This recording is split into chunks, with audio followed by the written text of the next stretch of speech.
Siguro sapat na yun pampasak sa bibig mo. Hindi ko ibebenta ang kaluluwa ko para sa kapakanan mo, Porsche. Hindi ako corrupt na reporter. Ilalabas ko ang totoong tungkol sa planta niyo. At gobyerno na ang bahala magpasara sa'yo. How scary.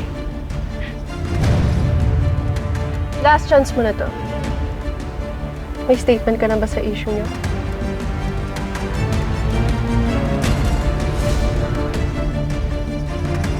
Fine. Dodoblehin ko yung offer ko. 20 million. Kahit mag-resign ko bukas, pwede mo nang gawin. Tanggapin mo na para wala tayong problema.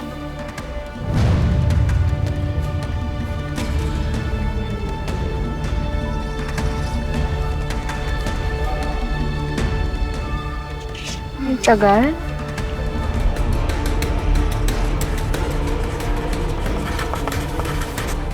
Pwede pa kibilis.